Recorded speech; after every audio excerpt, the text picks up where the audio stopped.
नमस्कार, सुप्रभात. दर रविवारी आपण सकाळी एकत्र ध्यानाचा सराव करतो. त्यामध्ये सर्वांचं स्वागत आहे. आपण हा जो ध्यानाचा सराव करतो तो केवळ रविवारी करायचा नाहीये, तो रोजच करायचा आहे. तो का करायचा? तर आपण रोज साधारण 1000 मिनिटं जागे असतो. म्हणजे आपण 7-7.5 तास जर झोपत असू तर उरलेले जे आपण जागे असतो त्या 1000 मिनिटातली 10 मिनिटं अशी वेगळी काढायची की ज्यावेळी आपण काहीही करत नाही आहोत. इतर 990 मिनिटं आपण काहीतरी करत असतो, कामं करत असतो, विचार करत असतो, जे करणं आवश्यक आहे. पण 10 मिनिटं अशी काढायची की त्या 990 मिनिटामध्ये मी जो काही विचार करतो आहे, जी काही कामं करतो आहे, ती योग्य दिशेनं आहेत ना, हे त्या प्रवाहापासून स्वतःला वेगळं करून पाहणं म्हणजेच साक्षी होणं. दिवसभर आपण विचार करतच असतो, पण आता 10 मिनिटं कोणताही विचार करायचा नाही आणि आपोआप कोणते विचार येत आहेत ते केवळ पाहायचे. म्हणजेच त्या विचारांच्या प्रवाहापासून स्वतःला अलग करायचं. आणि मग आपण जे दिवसभर विचार करतो आहोत ते आवश्यक विचार आहेत का की अनावश्यक विचार आपण करतो आहोत, याचं आपलं भान विकसित करण्यासाठी आपण हे 10 मिनिटं विचार करणं थांबवायचं आणि आपोआप मनात कोणते विचार येत आहेत ते पाहत राहायचं. आपण दिवसभर जे काही विचार अधिक करत असतो तेच विचार आपण ज्यावेळी असं शांत बसतो, काहीही करत नाही, त्यावेळी अधिक येऊ लागतात. आणि त्यामुळे ही 10 मिनिटं सुद्धा पुरेशी नसतात, कारण बऱ्याचदा पहिल्या 5-6 मिनिटांमध्ये आपण आत्ता नुकतं जे काही वाचलंय, ऐकलंय, हे बोललो आहोत, तेच विचार अधिक येतात. आपल्याला अधिक खोलवर जायचं असेल तर अधिक वेळ काढायला हवा असं शांत बसण्यासाठी. आणि मग आत्ताच्या तात्कालिक गोष्टींच्या पेक्षा आधीचे विचार अधिक आपल्याला समजू लागतात. मी समजू लागतात असं म्हणतोय, याचं कारण ते असतातच आपल्या मेंदूत, पण आपण कामात एवढे व्यग्र असतो की ते समजत नसतात. आता ते समजू लागतात. आणि ते विचार म्हणजे आपल्या मेंदूतल्या फाईल्स आहेत, ज्या आपल्या नकळत चालू आहेत आणि त्या आपल्याला तणाव निर्माण करत असतात, मेंदूला थकवत असतात. त्यामुळे असे कोणकोणत्या फाईल्स आहेत की ज्यांचा काही उपयोग नाहीये आता, त्या समजण्यासाठी देखील हा साक्षी ध्यानाचा सराव हा खूप उपयोगी आहे. आणि म्हणून आपण असं म्हणतो की ही मनाची आंघोळ आहे. जशी आपण शरीराच्या आंघोळीसाठी रोज 10-15 मिनिटं देतो, तसंच रोज मनाच्या आंघोळीसाठी किमान 10-15 मिनिटं आणि काही वेळा सुट्टीच्या दिवशी अधिक वेळ द्यायला हवा. तर मग आपण जे काही करतो आहोत ते योग्य दिशेने आहे का, आवश्यक आहे का, उपयोगी आहे का, हे आपल्याला आपण ठरवू शकतो आणि त्यामध्ये काही गरज असेल तर बदल करू शकतो. आणि असे ज्यावेळी आपण बदल करतो त्यावेळी आपण अधिक शहाणे म्हणजे वाईज विस्डम आपलं विकसित होतं. त्यामुळे ध्यानाचा सराव कशासाठी, तर आपलं विस्डम, शहाणपण, शहाणीव विकसित करण्यासाठी आहे. आणि आपल्याला जे काही समजा चिंता, उदासी असे जे काही भावनिक त्रास असतात, शहाणे विकसित केले की ते कमी होऊ लागतात. आणि त्यामुळे बुद्धीला हे समजणं, तसंच आपल्या नकळत आपला मेंदू जी काही प्रतिक्रिया करतोय, भावनिक मेंदू अनावश्यक प्रतिक्रिया करतो आहे, ती त्याची प्रतिक्रिया करण्याची सवय कमी करणं, हा देखील आपल्या साक्षी ध्यानाच्या सरावाचा दुसरा महत्वाचा उद्देश आहे.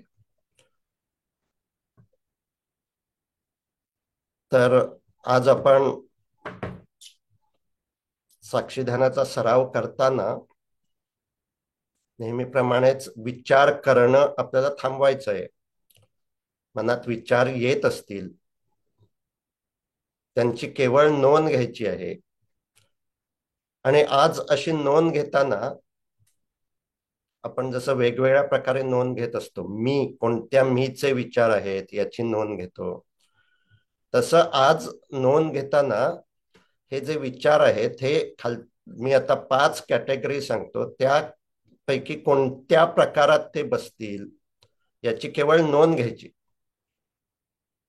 आणि पुन्हा पुन्हा लक्ष श्वासाच्या हालचालीवर, शरीरावर हे देत राहायचं. आणि ही अशी नोंद का घ्यायची, मी मगाशी म्हटलं तसं शहाणपण आपलं विकसित करण्यासाठी. आणि त्याचबरोबर आपण सर्वजण काही ना काही आरोग्याचं इम्प्रूव्हमेंट करण्यासाठी, आरोग्य अधिक चांगलं करण्यासाठी आणि त्याबद्दलची चर्चा आपण हा ध्यानाचा सराव संपला की करणार आहोत. तर आत्ता जे ध्यानाचा सराव करताना विचार येतील, आपण त्या विचारांची केवळ नोंद करायची आहे आणि ती नोंद केवळ 5 गोष्टींशी संबंधित अशी करायची आहे. पहिली गोष्ट म्हणजे हे विचार माझ्या शरीरासंबंधी आहेत का. असे शरीरासंबंधी विचार येण्याची शक्यता अधिक असते, कारण आपण शरीरावरच लक्ष देत असतो. त्यामुळे छातीत धडधड सुरू झाली की आजाराचे काही विचार मनात येत आहेत का, शरीराच्या स्वास्थ्याविषयीचे विचार मनात येत आहेत का, ही पहिली कॅटेगरी. त्यामुळे ज्या ज्यावेळी विचार येतो त्यावेळी हा स्वतःच्या शरीराविषयी आहे असं केवळ नोंद करायची आणि लक्ष पुन्हा शरीरावर, श्वासाच्या हालचालीवर द्यायचं. दुसरी कॅटेगरी हे मनाविषयीचे आहेत का, मलाच चिंता का, मलाच उदासी का, माझ्याच बाबतीत असं का, माझी बुद्धी कमी आहे, मला हे जमत नाही, अशा प्रकारचे म्हणजे आपली स्किल्स, आपली हुशारी हे सगळं मनाशी संबंधित आहे, बुद्धीशी संबंधित आहे. याविषयीचे विचार अधिक येतात का, मला निर्णय घेता येत नाही, म्हणजे आपल्याला विचार करता येत नाहीये. विचार करणं म्हणजे हे एक मेंदूच आपल्या मनाचं काम आहे. त्यामुळे निर्णय घेता येत नसतील तर मनाशी संबंधित हे विचार आहेत. तर दुसरी कॅटेगरी, आत्ता जे विचार मनात आहेत हे मनाशी संबंधित आहेत का याची केवळ नोंद करायची. आत्ता विचार करत राहायचं नाही, केवळ नोंद करायची आणि लक्ष पुन्हा श्वासाच्या हालचालीकडे द्यायचं. ध्यानाच्या सरावाचा हाच एक फायदा आहे, अन्यथा आपण जे विचार करत राहतो त्याच विचारांच्या चौकटीत सतत राहत असतो. ध्यानाचा सराव म्हणजे त्या चौकटीच्या बाहेर पडायचं आणि ज्यावेळी आपण विचार करणं काही क्षण तरी थांबवतो त्यावेळी त्या चौकटीच्या बाहेरचे विचार येऊ शकतात, ते आपल्याला समजतात. त्यामुळे दुसरी कॅटेगरी ही मनासंबंधीचे विचार आहेत का, भावना, बुद्धी, निर्णय घेणं या संबंधीचे जे विचार असतील ते मनासंबंधी, कॅटेगरी 2. कॅटेगरी 3 नातेसंबंध विषयक विचार आहेत का, आपली कुटुंबातली नाती, बाहेरची नाती याच्या संबंधीचे विचार आहेत का, म्हणजे मला घरात योग्य ती किंमत मिळत नाही, मला कोणी महत्व देत नाही, मग माझ्या घरातली माणसं, म्हणजे हे नात्यांविषयीचे विचार आहेत. माझ्या नाते संबंध दुसऱ्या माणसांकडून माझ्या ज्या अपेक्षा आहेत की त्यांनी मला किंमत द्यावी, ते विचार आहेत. म्हणजे हे तिसरी कॅटेगरी आहे. मी सोडून, म्हणजे माझं शरीर मन सोडून इतर माणसं किंवा अन्य प्राण्यांचा विचार, कुत्रा पाळलेला आहे आणि त्याचे विचार येत आहेत, तर ते नातेसंबंध विषयक विचार आहेत. आता ही झाली तिसरी कॅटेगरी.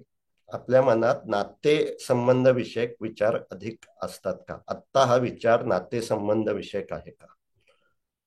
चौथी कॅटेगरी आर्थिक विषयक प्रश्न, विचार अधिक मनात येत आहेत का, मला पैसे पुरेसे मिळत नाहीत, माझ्या जी काही क्षमता आहेत तसे पैसे मला मिळत नाहीत, मला पैसे जे मिळतात ते काय म्हणतो आपण सेव्हिंग साठत नाहीत, खर्च होऊन जातात, किंवा साठलेले पैसे आहेत ते कुठे ठेवायचे आहेत, अशा प्रकारचे विचार, अर्थविषयक विचार. मग जसे हे पैशाच्या संबंधी असतील, तसं माझा फ्लॅट आहे इथे, त्याचं काय करायचं, माझी इथे जमीन आहे त्याचं काय करायचं. म्हणजेच नाती सोडून अन्य जी आपली काही स्थावर जंगम मालमत्ता आहे किंवा नाही आहे त्याविषयीचे विचार मनात येत असतील, तर ती चौथी कॅटेगरी आहे. धनविषयक, समृद्धी विषयक, संपत्ती विषयक, आर्थिक विचार. आणि पाचवी कॅटेगरी आहे ज्याला आपण म्हणू आध्यात्मिक किंवा स्पिरिच्युअल कोशंट, जो मोजला जातो. तर अशा प्रकारचे विचार हा आत्ता आहे का? मग स्पिरिच्युअल क्वेश्चन यामध्ये जसं आपण ईश्वर, धर्म याबद्दलच्या संकल्पनांचे विचार असतील, त्याचबरोबर मी जे काही करतो आहे, म्हणजे माझी जी काही स्किल्स आहेत ती वापरली जात आहेत का, आणि मी जे काही करतो आहे ते का करतो आहे, करते आहे, हे मला माहिती आहे, तर त्याचा स्पिरिच्युअल क्वेश्चन चांगला आहे असं म्हटलं जातं. त्याला त्याचा पर्पज समजलेला आहे. तर अशा प्रकारचे विचार आध्यात्मिक, देवाविषयीचे, धर्माविषयीचे, किंवा माझं जे काही पर्पज आहे त्याविषयीचे असे विचार आहेत का, ही पाचवी कॅटेगरी.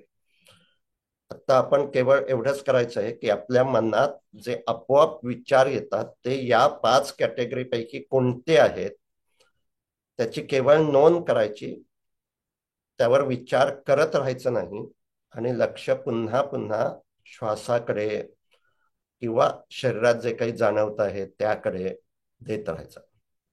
मी पुन्हा एकदा पाच कॅटेगरी सांगतो. आत्ता समजा त्या लक्षात राहिल्या नाही तरी मी ह्याचं रेकॉर्डिंग करतो आहे, ते मी ग्रुपवर पाठवतो, म्हणजे हे पुन्हा तुम्ही पाच कॅटेगरी समजून घेऊ शकता. आपल्या मनात जे आपोआप विचार येतात ते या पाच कॅटेगरी, पाच प्रकारांपैकी कोणत्या प्रकारचे आहेत याची आपण केवळ नोंद घ्यायची आहे.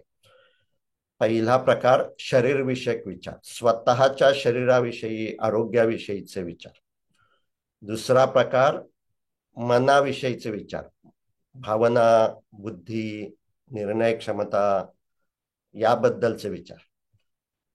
तिसरा प्रकार मी सोडून अन्य नात्यांविषयीचे विचार, घरातली माणसं, बाहेरची माणसं, समाज मला काय म्हणेल, अशा प्रकारचे विचार. चौथ्या प्रकारचे विचार आपल्याकडे जे काही संपत्ती आहे किंवा नाही आहे, कमी आहे असं आपल्याला वाटतं त्याविषयीचे विचार. मग या संपत्तीमध्ये पैसे, शेअर्स, बिल्डिंग, फ्लॅट, जमीन, असे सर्व प्रकारची संपत्ती. आणि पाचव्या प्रकारचे विचार हे आपल्या पर्पज विषयीचे विचार, मी जे काही करतो आहे त्याविषयीचे विचार. आता करिअरचे विचार असतील तर ते देखील या पर्पज विषयीचे, त्यामुळे काही विचार हे असे संदिग्ध असू शकतात की स्वतःच्या करिअर बद्दलचे विचार, माझं करिअर नीट नाही आहे, तर ते देखील पर्पज मध्ये जाईल. करिअरमध्ये मला पैसे पुरेसे मिळत नाही आहेत असे विचार असतील तर ते अर्थविषयक कॅटेगरीमध्ये जाईल. त्यामुळे काही विचार हे एकापेक्षा अधिक कॅटेगरीमध्ये जाऊ शकतात. आपल्याला केवळ भान विकसित करायचं आहे की माझ्या मनात जे आपोआप विचार येतात ते यातल्या कोणत्या प्रकारचे अधिक असतात. काही जणांना त्याचं उत्तर आत्ताच माहिती असेल, इट्स ओके. आता आपण प्रत्यक्ष सराव करताना तेच विचार अधिक येतात का हे पाहायचं आहे केवळ. आणि काही वेळा आपल्याला आत्ता जे माहीत असतं त्यापेक्षा वेगळे विचार मनात येऊ शकतात, तर इट्स ओके. विचार आले की आपण त्यावर विचार करू लागतो. हे विचार करणं थांबवायचं आणि केवळ एवढाच विचार करायचा की हे कोणत्या कॅटेगरीतला विचार आहे, आणि लक्ष पुन्हा श्वासाच्या हालचालीकडे द्यायचं, शरीरात काय चाललंय ते द्यायचं. विचार करणं थांबवण्यासाठीचा हा सर्वात परिणामकारक उपाय आहे. कारण आपण शरीरात काय होतंय ते पाहतो, म्हणजे एक प्रकारे मनातल्या विचाराचा शरीरावर जो काही परिणाम होतोय तोच पाहत असतो. आणि ते जे काही जाणवतं त्याचा स्वीकार करायचा, त्यावर विचार करत राहायचं नाही. त्यावर विचार करत राहिलो की मग तो शरीराविषयीचा विचार झाला. माझा खांदाच आत्ता का दुखतो आहे, छातीत धडधड का होते आहे, म्हणजे शरीराविषयीचा विचार झाला. पुन्हा नोंद करायची की मी शरीरविषयक विचार करतो आहे किंवा ते विचार अधिक येत आहेत, आणि ते विचार करणं थांबवायचं. पण सरावाला सुरुवात करूया. डोळे बंद करायचे आणि श्वासाच्या हालचालीकडे लक्ष द्यायचं. असा संकल्प करायचा की पुढची हे ध्यानाचा सराव संपेपर्यंत मी विचार करणार नाही, विचारांची केवळ नोंद घेईन. आणि आपण विचार करतो आहोत हे लक्षात आलं की लक्ष पुन्हा पुन्हा श्वासाच्या हालचालीकडे द्यायचं. श्वासाचा स्पर्श समजत असेल तर श्वासाच्या स्पर्शाकडे लक्ष द्यायचं, नाकाच्या खाली, वरच्या ओठाच्या वर श्वासाचा स्पर्श समजतोय का त्याकडे लक्ष द्यायचं.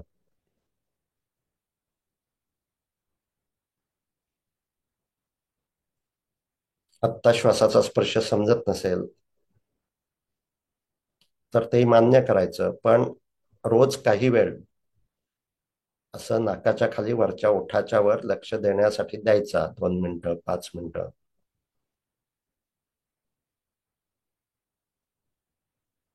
श्वासाचा स्पर्श ही सूक्ष्म संवेदना आहे. ती समजू लागली की मनात भावना येतात, त्यावेळी शरीरात होणारे बदल हे देखील समजू लागतात.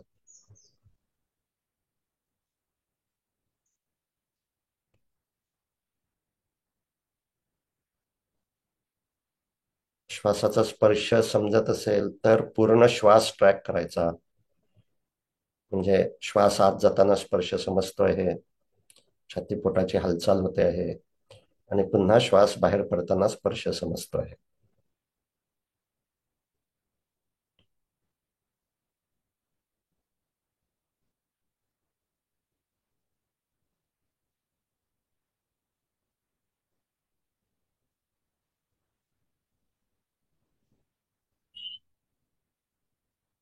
छातीपोटाची हालचाल आपण जाणतो त्यावेळी छातीपोटावर लक्ष देतो.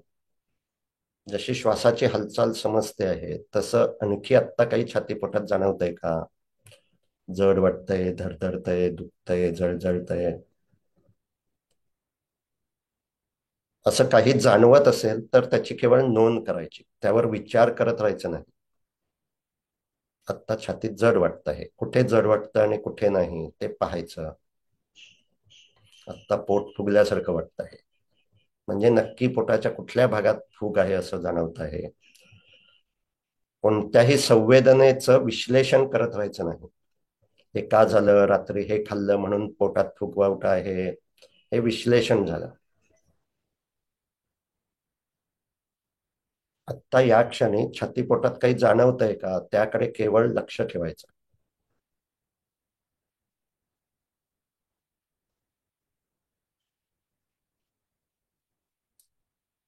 श्वास समजतोय, श्वासाची हालचाल समजते आहे. छातीपोटात कोणतीही संवेदना असेल तर ती समजते आहे आणि तिचा स्वीकार करता येतो आहे, म्हणजे त्यावर विचार करणं थांबवता येत आहे.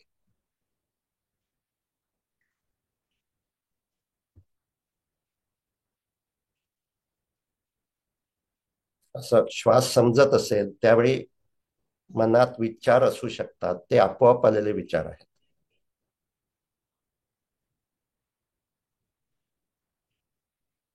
त्यांचाही स्वीकार करायचा,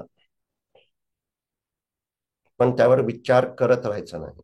लक्ष श्वासाच्या हालचालीकडे देत राहायचं.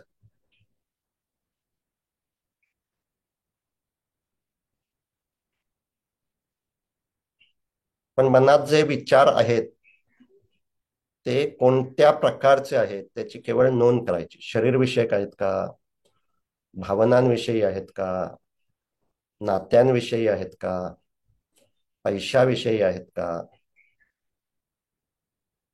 की आपण जे काही करतो त्याविषयीचे आहेत, पर्पज विषयीचे आहेत, याची केवळ नोंद करायची.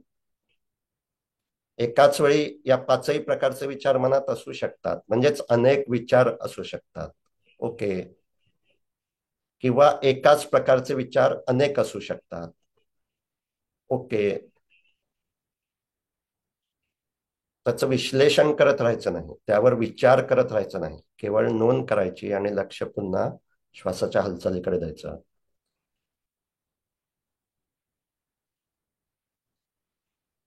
श्वास समजतोय, छातीपोटात काही बदल होत असतील तर ते समजत आहेत. यापूर्वी ही संवेदना नव्हती, आता निर्माण होऊ लागली आहे.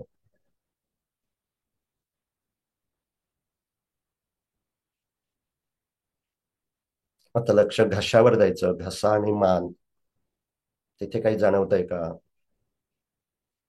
घशात खवखव, मानेत वेदना, ताण.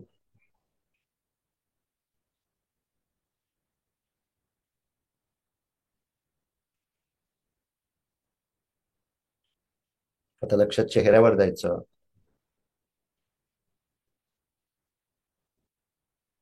पूर्ण चेहऱ्यावर आत्ता काही जाणवतंय का? दोन कानांच्या मध्ये, कपाळ आणि हनवटी याच्यामध्ये शरीराचा जो भाग आहे तिथे आत्ता काही जाणवतंय का? कुठे खाज उठते, बाहेरच्या हवेचा स्पर्श समजतोय, ताण जाणवतोय, श्वासाचा स्पर्श समजतोय, डोळ्यात काहीतरी खुपल्यासारखं होतंय, कानात खाज उठते. जे काही होत आहे त्याचा स्वीकार करायचा.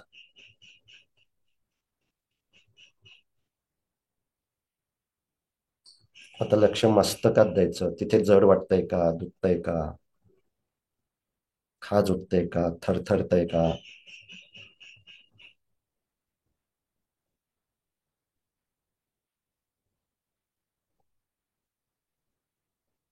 श्वास समजतो आहे आणि शरीरात काय होत आहे ते देखील समजत आहे, आणि मनात काय चालू आहे ते देखील समजत आहे. मनात शांत आहे, विचार कमी आहेत, किंवा खूप विचार आहेत, मन अस्वस्थ आहे, या दोन्हीचाही स्वीकार करायचा. मन अस्वस्थ आहे तर अस्वस्थ आहे.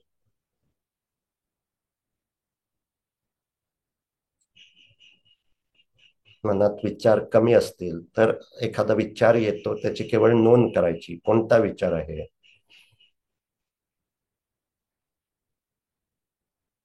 त्यावर विचार करत राहायचं नाही, पण हा शरीरविषयक आहे, मनाविषयी आहे, अन्य माणसांविषयी आहे, पैशाविषयी आहे, की आपण जे काही काम करतो त्याविषयी आहे, याची केवळ नोंद करायची. आणि लक्ष श्वासाच्या हालचालीकडे जायचं. श्वास समजतो आहे,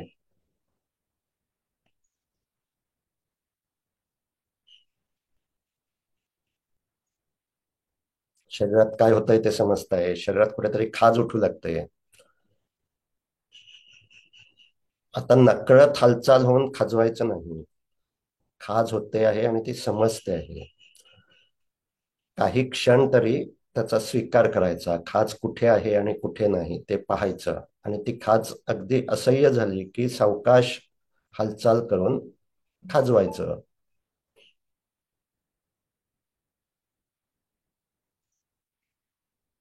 बऱ्याचदा आपली हालचाल नकळत होते, आता नकळत होणाऱ्या सगळ्या हालचाली थांबवायच्या.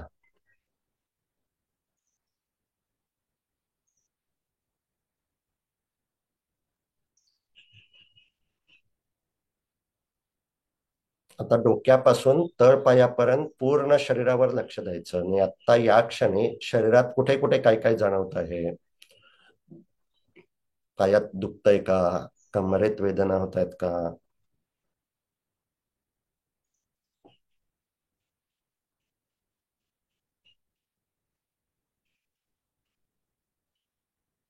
कुठे जड वाटतंय, कुठे मुंग्या येत आहेत, कुठे बधीर वाटत आहे, कुठे थरथरत आहे, कुठे खाज उठते आहे. काही शरीराच्या भागात असं होत असेल की जे काही होत आहे त्याला नाव देता येणार नाही, नाव देण्याची काही गरज नाही. पूर्ण शरीराचं भान आहे आणि शरीरात जे काही होत आहे त्याचा स्वीकार करता येतोय.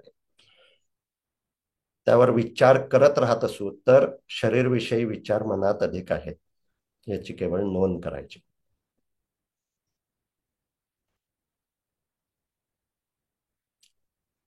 आणि ते विचार करणं थांबवण्यासाठी लक्ष पुन्हा श्वासाच्या हालचालीकडे द्यायचं. श्वास समजतोय हे.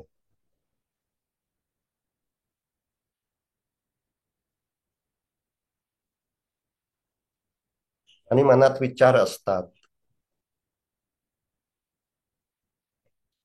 विचार आला आणि आपण विचार करू लागलो की विचार करणं थांबवायचं. आणि हा लक्ष हा विचार हा 5 कप्प्यातला कोणत्या प्रकारचा विचार आहे त्याची केवळ नोंद करायची. शरीर विषयक, मनातल्या भावना, बुद्धी या विषयक, अन्य माणसांविषयक, नात्यांविषयी, संपत्ती विषयी, की आपल्या पर्पज विषयी, कामाविषयीचे विचार आपल्या मनात आहेत.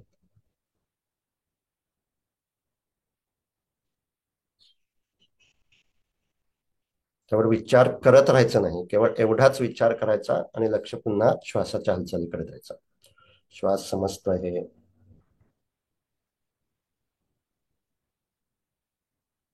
शरीरात काय होत आहे ते समजत आहे, त्याचा स्वीकार करता येतो आहे. मनात काय होत आहे ते देखील समजत आहे आणि त्याचा स्वीकार करता येतो आहे.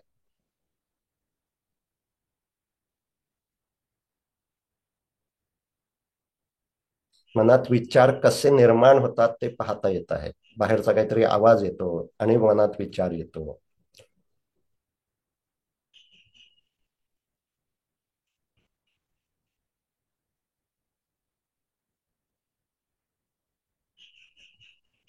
आपल्याला विचार शून्य अवस्था अपेक्षित नाही. विचार निर्माण करणं हेच मेंदूचं काम आहे. कोणते विचार अधिक आहेत ते ते केवळ आपण नोंद घ्यायचे, ते केवळ पाहायचं आहे.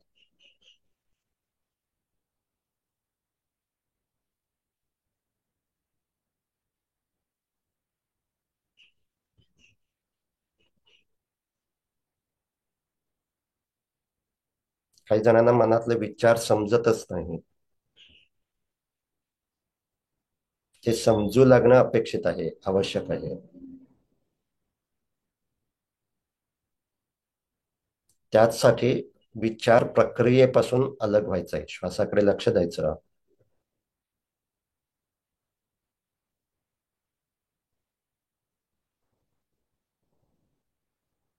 आणि विचार समजत नसतील तर केवळ मनस्थितीचा स्वीकार करायचा. आता मनस्थिती कशी आहे, चांगली आहे, चांगली नाही,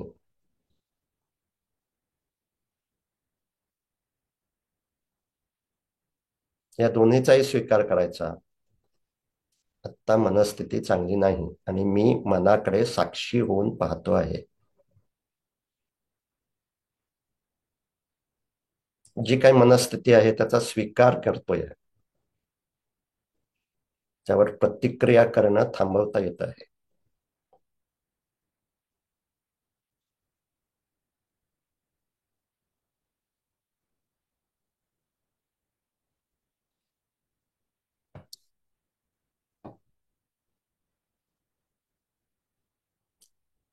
शेवटची 2 मिनिटं.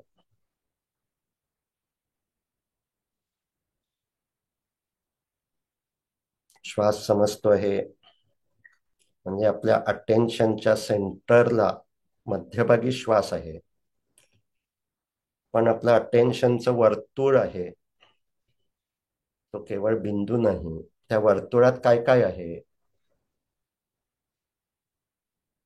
शरीरात काय होत आहे ते त्या वर्तुळात आहे, ते समजत आहे. आता आपण ठिकाणी स्थिर बसलो असलो तर शरीरात वेदना सुरू होतात.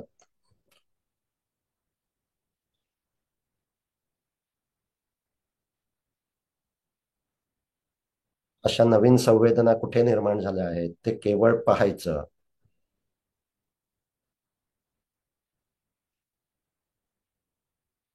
शक्यतो हालचाल करायची नाही. त्या वेदनेकडे देखील साक्षी होऊन पाहायचं.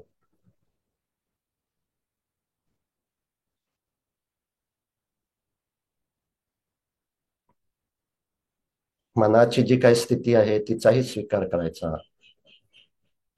आता मनात इरिटेशन व्हायला लागलं आहे, कंटाळा यायला लागला आहे, किंवा शांत वाटत आहे. मनातल्या देखील भावना बदलतात, मनस्थिती बदलत राहते. याचा प्रत्यक्ष अनुभव घ्यायचा.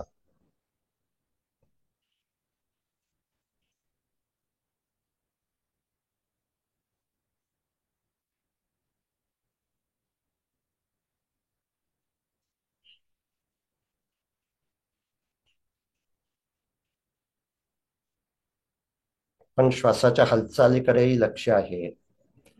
श्वास समजतो आहे.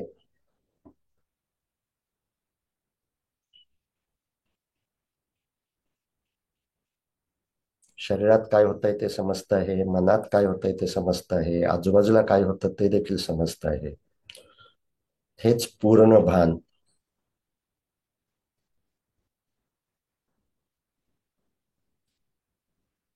आणि केवळ समजत नाही आहे, तर जे समजत आहे त्यावर विचार करणं थांबवता येत आहे. त्याचा स्वीकार करता येतो आहे. काही क्षणासाठी जरी अशी अवस्था जमली तरीही आपण आपल्या मेंदूचा पॅटर्न चेंज केला. हेच आपल्याला अधिकाधिक वेळ दिवसभरात देखील थोडा थोडा वेळ काढून करत राहायचं आहे. छान. आता साक्षी ध्यानाचा सराव संपवायचा. दोन्ही हातांची थोडी हालचाल करायची, ते हात एकमेकांवर चोळायचे, तो स्पर्श जाणायचा, ते चेहऱ्यावर ठेवायचे, चेहऱ्याला होणारा हाताचा स्पर्श जाणायचा. हे आपण का करतो, तर स्पर्श ही समजायला सर्वात सोपी संवेदना आहे, ती आपण निर्माण करतो आहोत. आता शरीरात कुठेही वेदना असतील तर हालचाल करायची, शरीराचे स्नायू ताणायचे, सैल सोडायचे, आणि करुणा ध्यानाचा सराव 3-4 मिनिटं करायचा.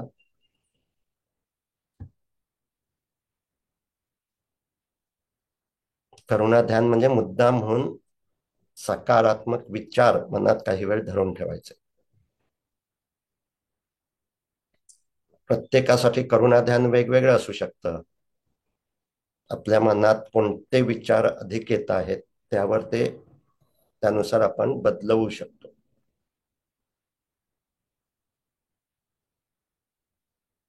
डोळे बंद करायचे.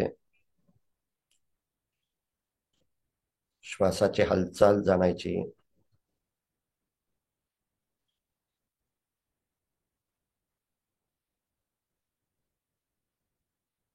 आणि श्वासाची हालचाल समजते आहे म्हणजे आपला मेंदू नीट काम करतो आहे.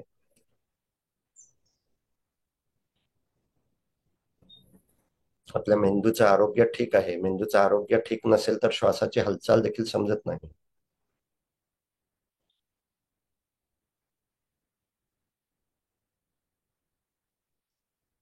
आता आपल्या शरीरात अनेक अवयव आहेत. आपल्या एखाद्या अवयवाचं आरोग्य बिघडलेलं असू शकतं, डोळे दुखत असू शकतात, पण कान चांगले आहेत. तोंडात फोड असू शकतात पण पोट बरं आहे. आता शरीरात काय काय चांगलं आहे त्याची आठवण करायची. आपल्या मेंदूचा असा गुणधर्म आहे की त्याचं लक्ष नेहमी जे काही बिघडलेलं आहे तिथेच जातं.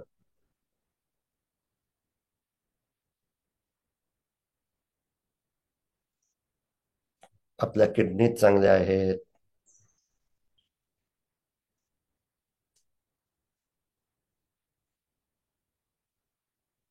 फुफ्फुस चांगली आहेत. ज्यांची फुफ्फुस चांगली नाहीत म्हणजे दम लागतो आहे, त्यांचं हृदय चांगलं असू शकतं.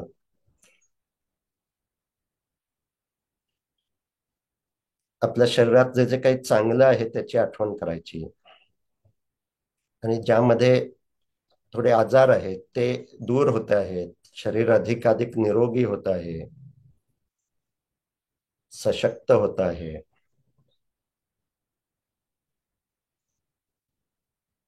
आता मगाशी आपण जे 5 कॅटेगरी बघितली त्यांनी जर शरीरविषयी विचार मनात येत आहेत तर केवळ शरीरविषयीच करुणा ध्यान अधिक वेळ करत राहायचं. आता मी जे काही पुढचं सांगतो आहे ते त्यांच्यासाठी महत्वाचं नाहीये. शरीराचं आरोग्य याविषयीचेच विचार मनात ठेवायचे की माझं आरोग्य अधिक सुधारत आहे. मग जे त्रास असतील, मानदुखी असेल तर माझी मान निरोगी होते आहे, मानेतले स्नायू मणके निरोगी होत आहेत, पचनशक्ती सुधारते आहे. आता ज्यांचं मनाविषयीचे विचार अधिक येत असतील त्यांनी माझं मन अधिकाधिक प्रसन्न राहत आहे.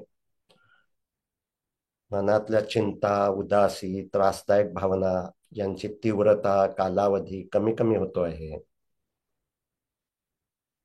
माझी निर्णय क्षमता विकसित होते आहे.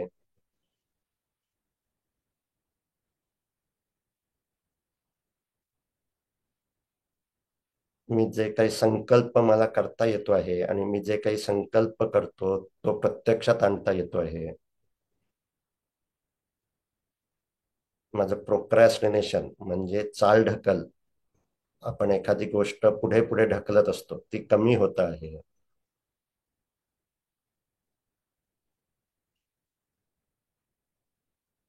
जे काही महत्वाचं आहे त्यासाठी मी वेळ देऊ शकतो आहे.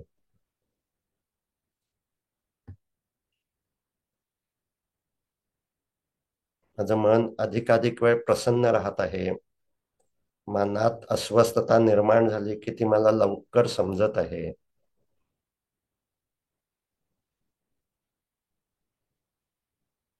माझं अनावश्यक विचार करत राहणं कमी होत आहे.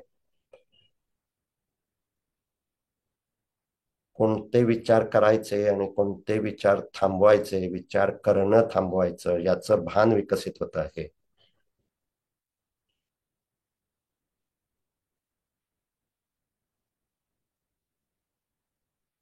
नात्यांविषयीचे विचार मनात अधिक असतील तर माझे नाते संबंध अधिक सुधारत आहेत. मी दुसऱ्यांना मदत करू शकतो आहे. आवश्यक असेल त्यावेळी दुसऱ्यांची मदत मागू शकतो आहे.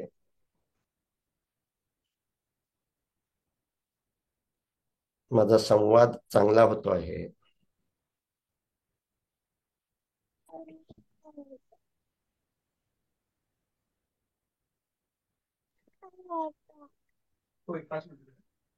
आर्थिक विषयक विचार असतील तर माझी आर्थिक स्थिती सुधारत आहे.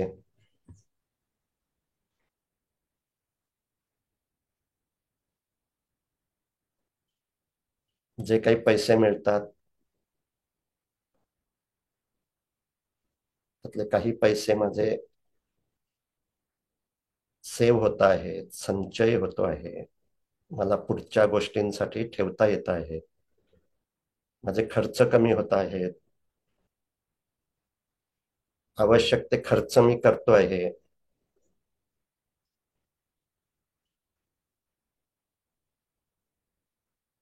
माझी जी काही संपत्ती आहे त्याची नीट व्यवस्था मला लावता येते आहे.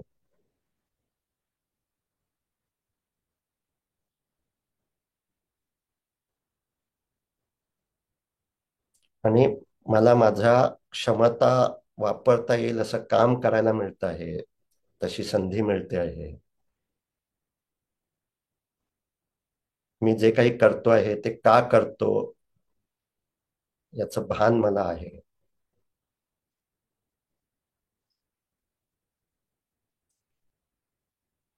दिवसभरात काय काय करायचं आहे याचं भान मला आहे आणि का करायचं आहे हे सुद्धा मला समजत आहे.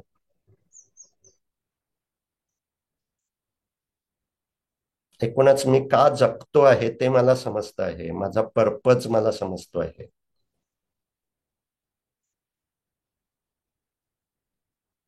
मी अधिकाधिक सजग होतो आहे, कृतज्ञ होतो आहे,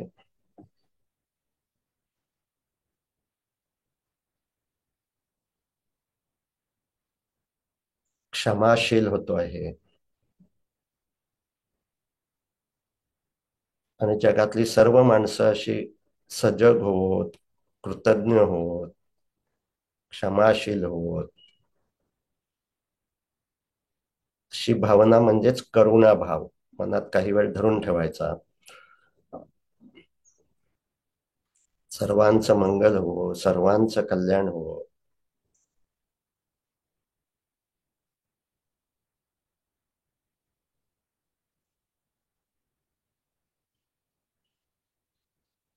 सर्वासी सुख लाभावे तशी आरोग्य संपदा. कल्याण व्हावे सर्वांचे, कुणी दुःखी असू नये.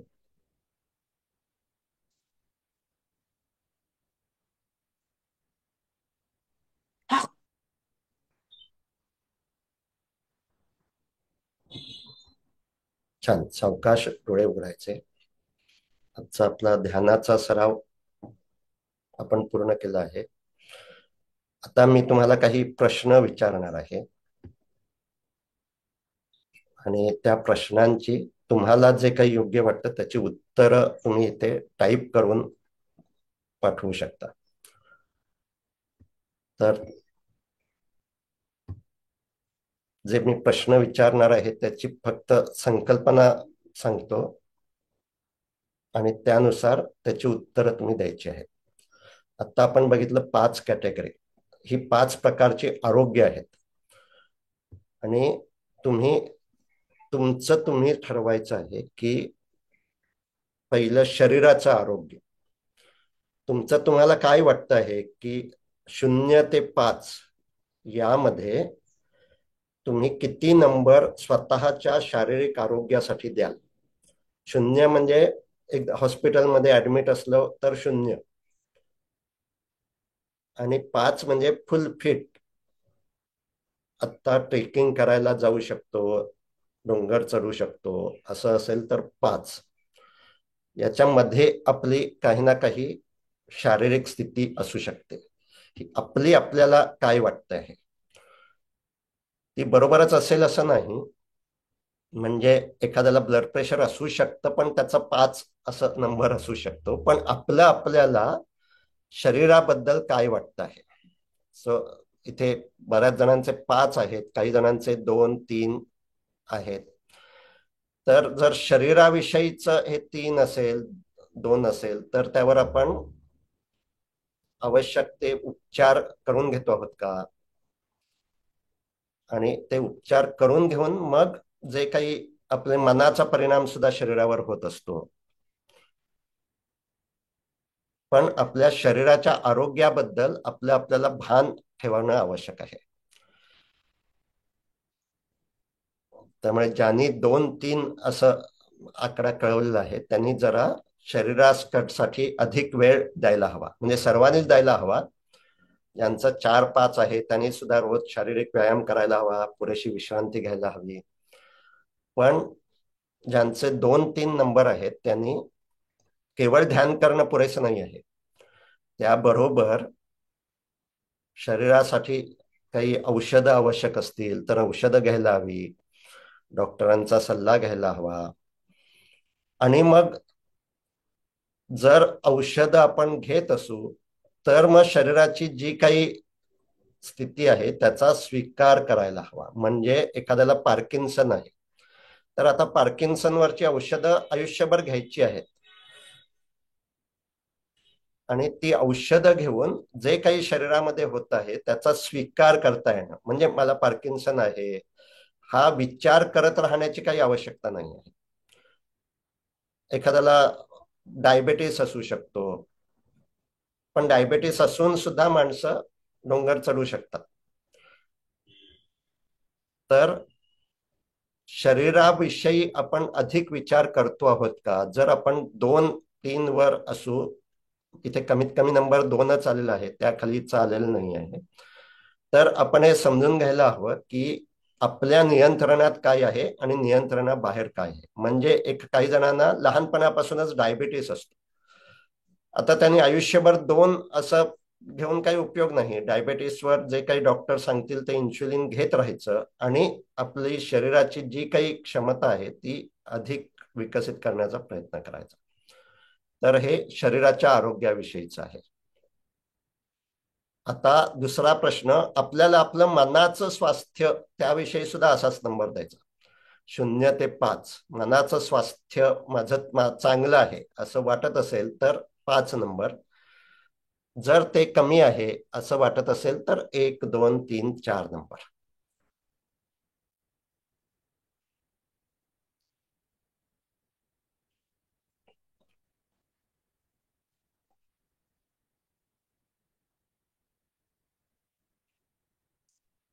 आता ज्यांचा 1 नंबर आलेला आहे त्यांनी मनाच्या स्वास्थ्यासाठी, आता आपण जे सगळा सराव करतो हा मुख्यतः मनाच्या स्वास्थ्यासाठीच आहे.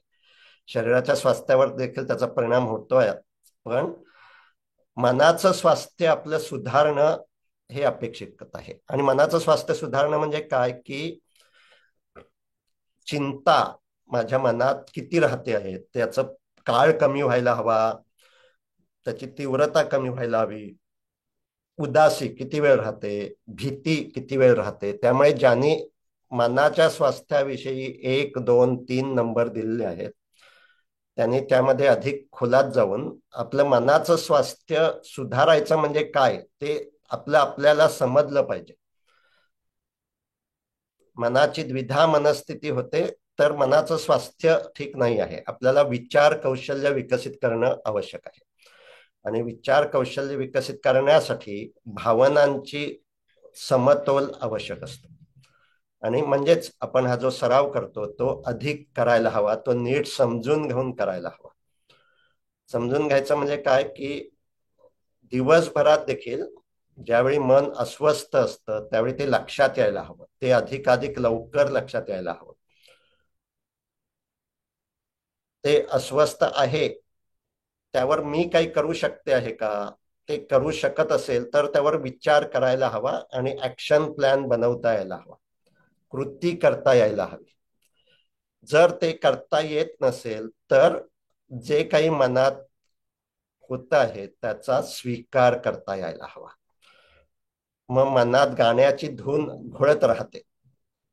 आता हा विचार येणं आणि विचार करणं यातला फरक जर आपल्याला समजत असेल तर मनाचं आरोग्य उत्तम आहे. आत्ता मनात गाण्याची धून आहे हे भान जर राहत असेल तर आपलं मनाचं आरोग्य 4, 5 आहे.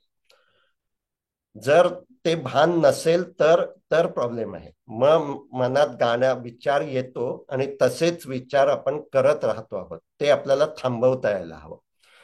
मनात वेगवेगळ्या विचारांचे कल्लोळ असतात, त्यासाठी सुद्धा हेच उत्तर. आत्ता मनात वेगवेगळे विचार आहेत, त्या विचारांच्या प्रवाहापासून अलग होता येत असेल तर माझं मनाचं आरोग्य चांगलं आहे. जर अलग होता येत नसेल तर मनाचं आरोग्य चांगलं नाही.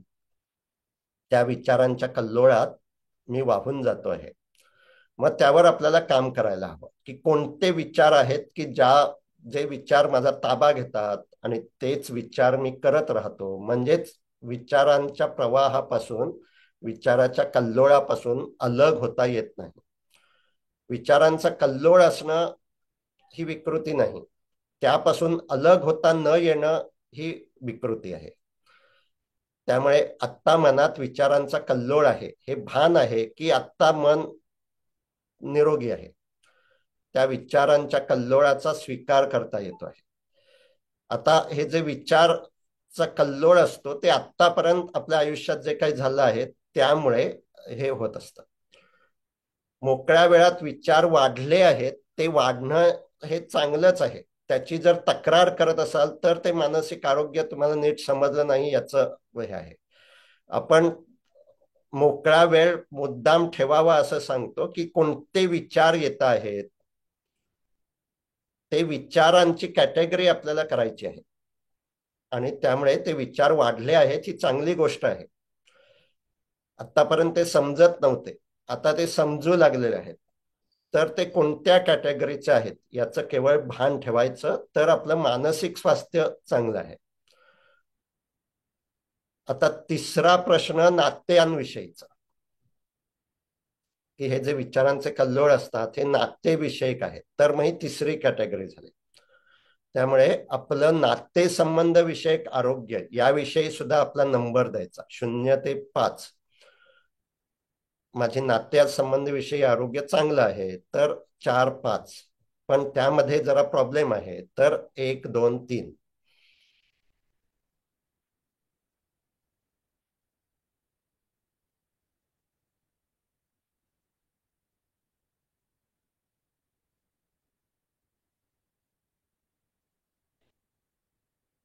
तर आता हे नातेसंबंधाविषयक जे आरोग्य आहे, त्याबद्दल सुद्धा आपण जरा नीट, कारण हा सुद्धा ट्रिकी आहे थोडं, आपण समजून घेऊया की माझा मुलगा परदेशात आहे, त्याच्याशी माझा संवाद आहे, पण त्याला काहीतरी होईल की काय अशी चिंता मला वाटत राहते. तर हा नातेसंबंध विषयक चिंता नाही, ही माझ्या मनाच्या आरोग्याविषयीचा हा प्रश्न आहे. कारण माझ्या नियंत्रणात नाही त्याचे विचार मी करत राहतो आहे. तर ते आधीची कॅटेगरी होईल 2 नंबर. 3 नंबर म्हणजे माझं माझ्या मुलाशी संवादच नाही आहे. मी मुलाशी संवाद साधण्याचा प्रयत्न करतो पण तो माझ्याशी बोलत नाही, असं आपल्याला वाटत असेल तर ते नातेसंबंध विषयक आहे. त्यामुळे इथे आता जे नातेसंबंध विषयक ज्यांनी ज्यांनी 1-2-3 नंबर कळवलेले आहेत त्यांनी त्यावर अधिक काम करायला हवं की कोणतं नातं माझं आता अधिक दुखावलेलं आहे. भावाबरोबरचं असणारं, नवऱ्याबरोबरचं, बायकोबरोबरचं, मुलांबरोबरचं. आणि मग त्यावर आपल्याला काम करायला हवं. म्हणजे काय की ते नातं आपल्याला सुधारता येईल का,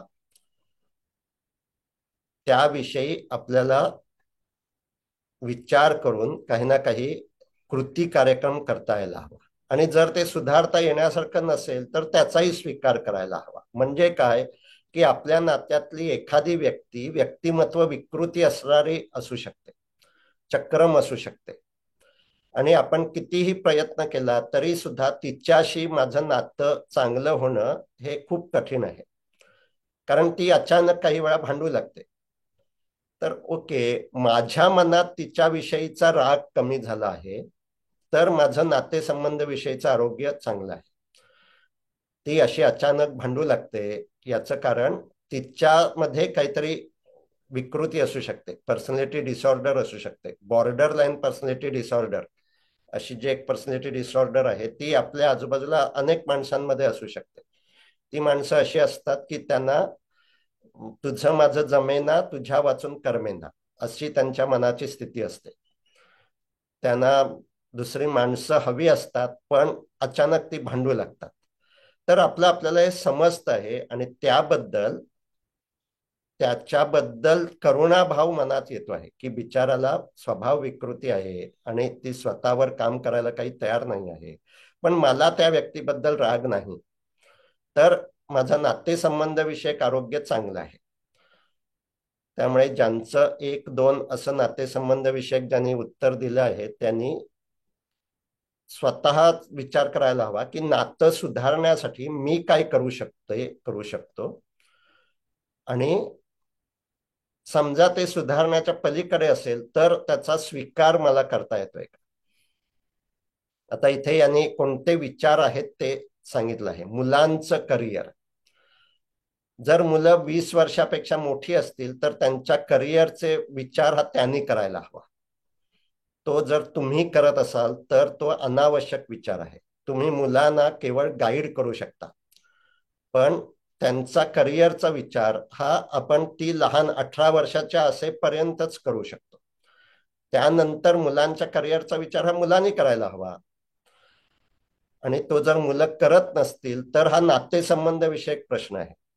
तुम्हाला मुलांशी नीट संवाद साधता येत नाही आहे आणि त्यामुळे ती स्वतःच्या करिअरचा विचार करत नाही आहे. स्वतःची नवीन वास्तू म्हणजे संपत्ती विषयक विचार, तर तो अवश्य करायला हवा, पण तो सतत करत राहता नाहीये. नवीन वास्तू बांधतो आहोत तर ज्यावेळी त्यातले काही निर्णय घ्यायचे आहेत त्यावेळी त्याचा विचार करायला हवा. दिवसभर जर आपल्या मनात ती वास्तूच असेल तर आपण जी राहतो आहोत त्या वास्तूकडे पुरेसं लक्ष देत नाही आहोत, आपल्या अन्य नात्यांकडे लक्ष देत नाही आहोत. त्यामुळे कोणताही विचार हा सतत करत राहणं हे चुकीचं आहे, अनावश्यक आहे. त्या विचाराबद्दल नवीन वास्तूचा कोणता निर्णय घ्यायचा आहे त्याचा विचार करायला हवा आणि त्याचा कृती कार्यक्रम काही ना काही निर्णय घेऊन करता यायला हवा. जर निर्णय घेता येत नसेल तर मनाशी संबंधित आहे. मला निर्णय क्षमता विकसित करायला हवी आहे. त्यामुळे आता चौथं आरोग्य, यांनी जसं स्वतःचं वास्तू असं म्हटलं, आपल्या मनात असे वास्तूविषयी, संपत्तीविषयी, आपल्या ज्या काही जागा आहेत शेतीविषयी असे विचार अधिक असतात का? त्याचं आपलं आरोग्य ठीक आहे का? की मला जे काही माझी संपत्ती आहे त्याविषयी समाधान आहे, मला कमी पैसे मिळत आहेत असं वाटत असेल तर आपला नंबर 1-2 असेल. त्यामुळे संपत्तीविषयीच तुमचं जे काही आरोग्य आहे त्याबद्दलचं तुमचं विश्लेषण, की मला जी संपत्ती आहे माझ्याकडे आणि त्याचं मला नीट व्यवस्था लावता येते आहे तर 4-5 नंबर. आणि जर ते जमत नसेल, माझ्याकडे आधी पुरेशी संपत्ती नाही असं वाटत असेल तर 1-2 नंबर. तर संपत्ती विषयक आरोग्य याबद्दलच आपला आपण नंबर द्यायचा.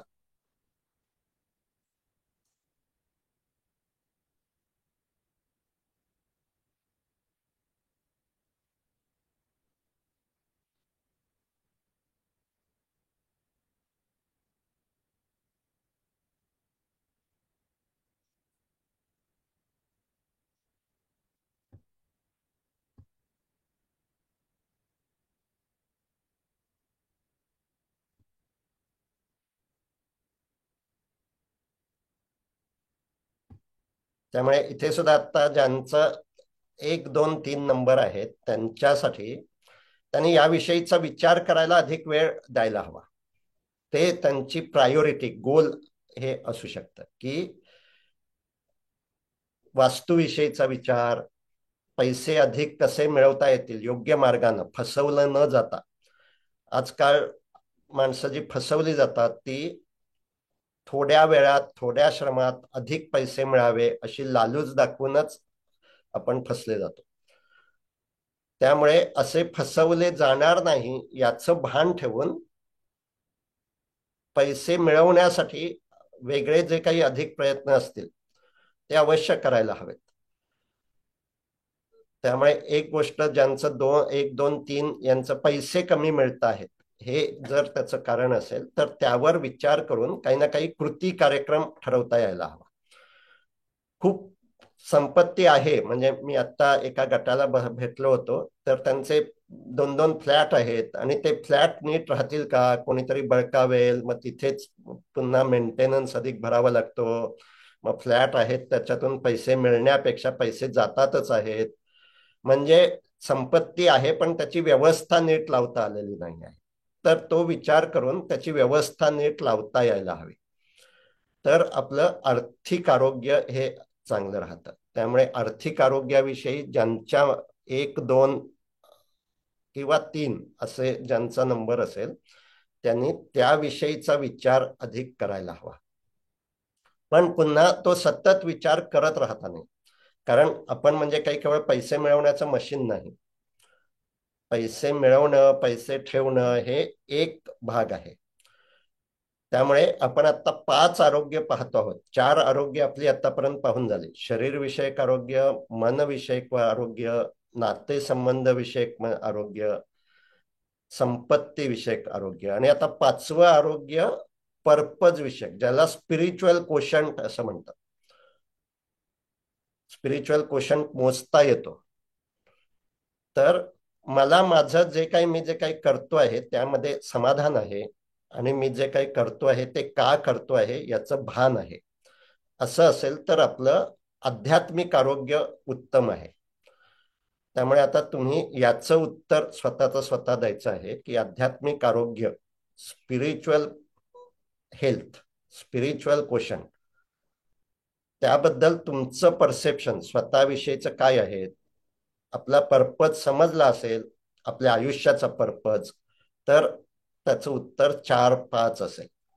जर तो समजला नसेल पण आत्ताचा पर्पज समजला असेल, माझी मुलं लहान आहेत आणि त्यांना मोठं करणं हा माझा आत्ताचा पर्पज आहे, तर ओके, ते सुद्धा आरोग्य, स्पिरिच्युअल आरोग्याचं लक्षण आहे. 3-4 हे देऊ शकता. पण हे जर काहीच मला माहिती नाहीये, मी जे काही करतोय ते का करतोय, हे केवळ एक रुटीन आहे म्हणून मी वागतो आहे, असं असेल तर स्पिरिच्युअल हेल्थ आपली ठीक नाही आहे. मग आपलं उत्तर 1, 2 किंवा 3 असं असेल.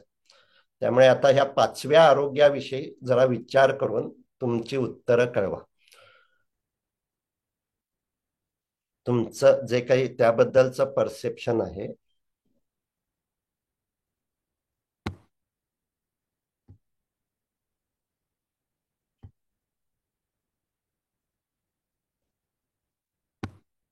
छान, धन्यवाद.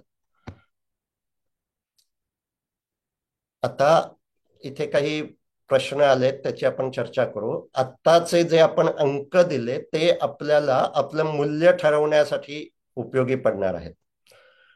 जे आपलं आरोग्य सगळ्याच बाबतीत जर 4 असेल तर उत्तम. मग आपल्याला पर्पज साठी, म्हणजे आपल्या शरीरासाठी थोडा वेळ द्यायला हवा, मनासाठी वेळ द्यायला हवा, सर्वांसाठी ते आरोग्य टिकावं म्हणून सारख्या प्रमाणात वेळ द्यायला हवा.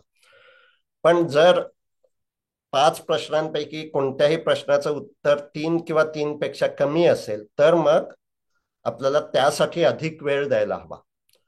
शरीरासाठी अधिक वेळ द्यायला हवा, मनाचं आरोग्य कमी असेल तर मनासाठी अधिक वेळ द्यायला हवा, नातेसंबंध विषयक आरोग्य कमी असेल तर त्यासाठी अधिक वेळ द्यायला हवा, संपत्ती विषयक आरोग्य कमी असेल तर त्यासाठी अधिक वेळ द्यायला हवा, आणि पर्पज समजला नसेल तर त्यासाठी अधिक वेळ द्यायला हवा. त्यामुळे त्या संदर्भातलं आपलं ध्येय म्हणजे मूल्य ठरवणं, यासाठीचा हा एक्झरसाइज आहे. आता इथे काही प्रश्न आहेत. ज्यावेळी मनात चिंता किंवा भीती वाटते त्यावेळी हे तर समजते मनात चिंता आहे किंवा भीती आहे, पण त्यापासून दुसरीकडे लक्ष वळवणे कठीण जाते. तर आता हे लक्ष देण्याचं आपलं कौशल्य त्यासाठी विकसित करायला हवं. आणि आपण असं म्हणतो की दुसरीकडे लक्ष द्यायचं नाही आहे, मनातले विचार, चिंता आहे त्याचा स्वीकार करता येणं. दुसरीकडे लक्ष देणं म्हणजे डिस्ट्रॅक्शन. काही वेळा हे उपयोगी आहे, आवश्यक आहे, पण सतत हे करणं आवश्यकही नाही. मनात चिंता, भीती आहे, त्याचा स्वीकार करता येणं तुम्हाला जमत नाही आहे, आणि त्यामुळे दुसरीकडे लक्ष द्यावं असं वाटतं. तर मनात चिंता आहे याचा स्वीकार काही क्षण तरी आपण करू शकतो. असा स्वीकार करता येणं हे खूप आवश्यक आहे. आणि त्यामुळे तुमच्या प्रश्नाचं उत्तर स्वीकार जमत नाही आहे, त्यावर अधिक काम करायला हवं आहे. मनात चिंता, भीती असते, त्याचं भान विकसित होत आहे, यासाठी अभिनंदन. पण आता त्याचा स्वीकार करता येणं हे अधिक अपेक्षित आहे. तुम्हाला याबद्दल जर काही बोलायचं असेल तर अनम्यूट करून तुम्ही बोलू शकता, किंवा आपण संभाजीनगरच्या ह्याच्यात भेटणारच आहोत, त्यावेळी आपण याबद्दल अधिक सराव करू, त्याबद्दलची अधिक चर्चा करू. इथे आता हे जे पाठवलं, तुम्ही जे काही लिहून पाठवलं आहे त्यासाठी धन्यवाद. आत्ता माझं उत्तर असं आहे की चिंता, भीती आहे हे समजत आहे, यासाठी धन्यवाद. आता ती चिंता, भीती कशाविषयीची आहे, म्हणजे मला असं वाटतं की तुम्हाला शरीराची आरोग्याविषयीचं हे अधिक असतं, तर त्याबद्दलचं जे काही करता येईल ते करणं हे योग्य आहे. पण शरीराविषयीचं चिंता आहे तर त्याचा स्वीकार करता यायला हवा, तो तुम्हाला करता येत नसू शकतो. Good morning sir. Good morning. Sir, मी ते संभाजीनगरचं सेशन अटेंड करू शकत नाही, तर मग म्हणजे मी लखनौला असते, तर माझ्यासाठी मग काय उपाय आहे? म्हणजे मला करायचं होतं ते अटेंड. हा, पण ते शक्य नाही तर आता त्याचा विचार करत राहायचं नाही. लखनौ मध्ये झालं सेशन तर सहभागी व्हा. आता मग ऑनलाईन जे काही होत आहे ते अधिकाधिक चांगलं करायचं. त्यामुळे हेच बर. आपलं शहाणपण विकसित करायचं आहे. मी लखनौ मध्ये राहते आहे, तर संभाजीनगरचं सेशन तुम्ही प्रवास करून येऊ शकता आणि करू शकता. ते आपल्या कंट्रोल मधलं आहे का, नाही आहे, मग त्याचा विचार करत राहायचं नाही. जे ऑनलाईन जे काही प्रत्यक्षात असेल, प्रत्यक्षातलं नाही आहे, ऑनलाईन आहे, ते करायचं. अच्छा अच्छा. पण ते लिहिलं होतं की म्हणजे आपण जो सराव करतो तो फक्त वरचे वर आहे. आणि म्हणजे समोरासमोर जे हे होतं आपलं सेशन, तर मग ते जास्त म्हणजे त्याच्याने जास्त फरक पडतो. तर हा सुद्धा एक विचार आहे. असं काही नाही आहे की समोरासमोर असेल तरच अच्छा. अधिक फरक पडेल. तुम्ही नीट समजून घेतलं. आता अकल्पिता अच्छा अच्छा. मॅडमचा तुम्हाला मेसेज आला आहे, तुम्हीच जर त्या बोलत असाल तर तर ते समजून घेत, हम्म. तर जे आम्हाला कधीही भेटले नाहीत त्यांना सुद्धा त्याचा फायदा होत असतो. समोरासमोरच भेटणं आवश्यक आहे असं काही नाही. अच्छा अच्छा. आपण आणि आता सर तुम्ही बोलतो हे आहोत, प्रश्न. हे सुद्धा समोरासमोरच आहे. टेक्नॉलॉजीमुळे ते आता शक्य आहे. त्यामुळे आपण जो काही सराव करतो आहोत तो नीट योग्य प्रकारे करतो आहोत का हे तुम्ही फोनवर बोलून घेऊ शकता. अकल्पिता मॅडमशी कॉन्टॅक्ट करून त्यांच्याकडून नीट समजून घेऊ शकता का. त्या तुम्हाला आता कोचिंग करत असतील तर त्या जे काही सुचवत आहेत त्यानुसार ते करत राहणं हे अधिक महत्वाचं. ठीक आहे ठीक आहे. सर आणि तुम्ही हे पाच प्रश्न मुद्दे सांगितले त्याच्यापैकी मला म्हणजे एक दोन प्रश्नाचं म्हणजे समजतच नव्हतं की अंक काय द्यायचा, आणि मी म्हणजे विचारात गोंधळून जात होती. म्हणजे मी निर्णय घेऊ शकत नव्हते. म्हणजे दोन तीन वेळेस मी अंदाजे नंबर लिहिले. हम्म. तर हे दोन रेकॉर्ड वेळेस मी झाले सर. पुन्हा शेअर करतो. ते तुम्ही हम्म पुन्हा हम्म ऐका आणि हम्म. त्यानुसार नीट नंबर द्या. ज्यावेळी तुमचं भान नसेल ते